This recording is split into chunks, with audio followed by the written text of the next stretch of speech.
प्यारे बच्चों सुप्रभात। आज हम पुनः कक्षा 10 की पुस्तक क्षितिज भाग 2 का अध्ययन करेंगे, जिसका शीर्षक है राम लक्ष्मण परशुराम संवाद। आज इस लेसन का पाठ का अंतिम अंश का अध्ययन करेंगे, जिस अंश के माध्यम से गोस्वामी तुलसीदास जी ने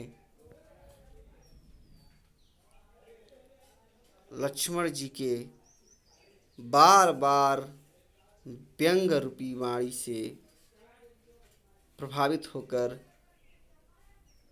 परशुराम जी अपने कुठार को उठा करके उनको मारने के लिए दौड़ पड़ते हैं।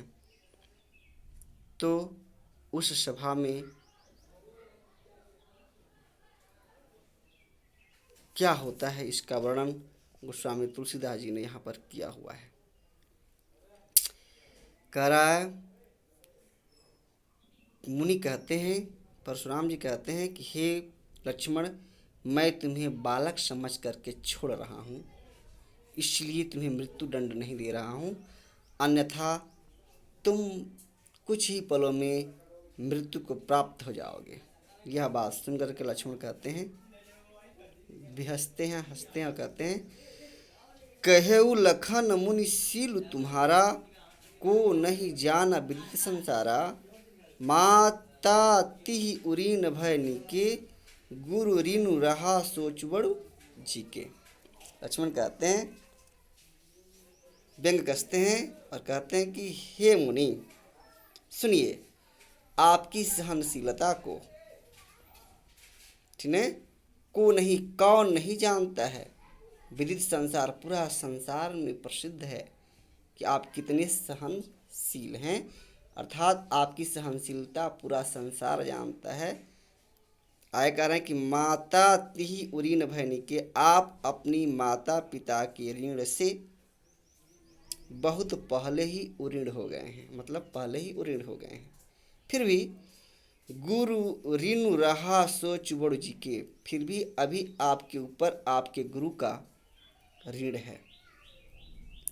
सो आप सोच के बहुत ही व्याघ्र हो रहे हैं, क्रोध हो रहे हैं, चिंतित हो रहे हैं कि गुरु के ऋण से कैसे उऋण होया जाए। घबराइए नहीं, लक्ष्मण कहते हैं, घबराइए नहीं। सो जनु हमारे ही माथे काढ़ा, ऐसा लगता है कि उस ऋण को आप हमारे माथे ही मढ़ना चाह रहे हैं। तो कोई बात नहीं, दिन चली गए ब्याज बढ़ भादा, उस आपके ऋण का बहुत दिन हो गया, बहुत दिन चले गए, सो उसका ब्याज बहुत बढ़ गया होगा। अब आनीय व्यवहारिया बोली, अब आनीय मतलब लाइए, किसको किसको लाइए, बोली बुला करके लाइए, किसको, व्यवहारिया मतलब गणना करने वाले को, किसी गणना, ब्याज की गणना। कह रहे हैं कि अब ब्याज की गणना करने वाले को बुला करके लाइए और बताइए कि वह ऋण आपका बढ़ करके कितना हुआ है।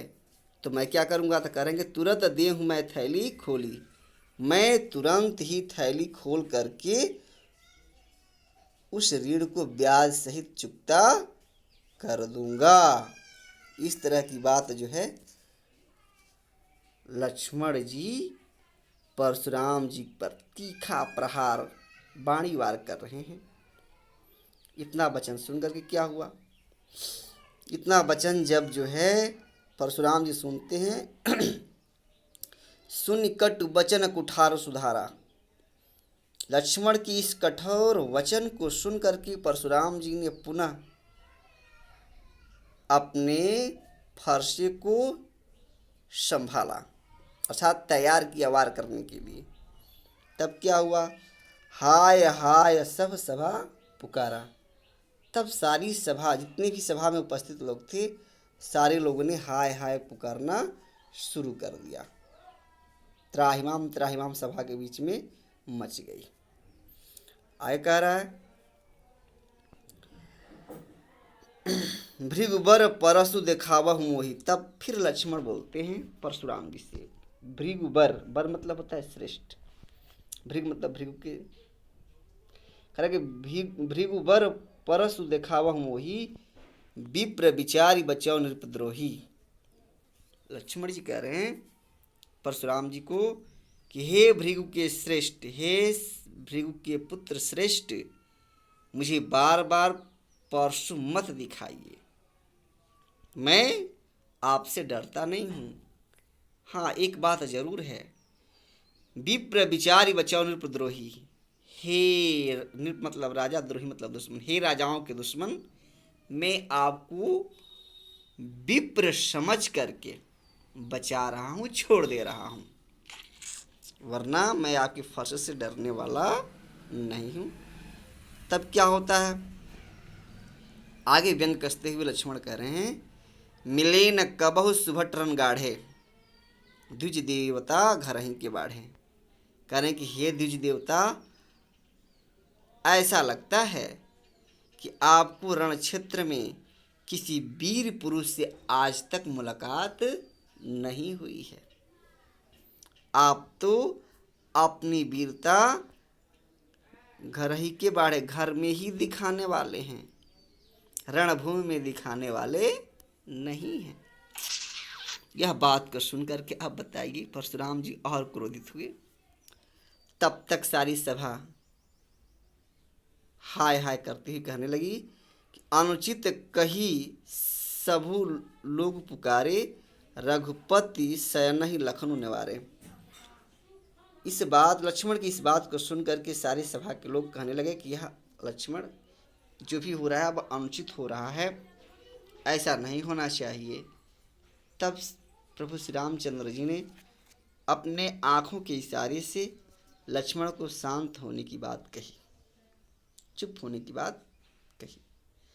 आए कह रहे हैं, लखन उतर आहुति सरिस, भृगुबर कोप कृशान, बढ़त देख जल सम बचन, बोले रघुकुल भान। कह रहे हैं, गोस्वामी जी लिख रहे हैं कि लखन उतर, लखन के जो उत्तर हैं वो आहुति के सरिस हैं, अर्थात आहुति के समान हैं। जिस प्रकार से यज्ञ कुंड में घी की आहुति दिया जाता है तो अग्नि की लपटें तेज होती हैं, निकलती हैं, उसी प्रकार से करें कि भृगुबर कोपु, जो भृगु के पुत्र परशुराम जी हैं, उनका कोप जो है, कोप मतलब क्रोध, कृषाण मतलब आग, आग के समान है, और उसको बढ़ाने का काम लक्ष्मण के उत्तर आहुति के समान है। ठीक है,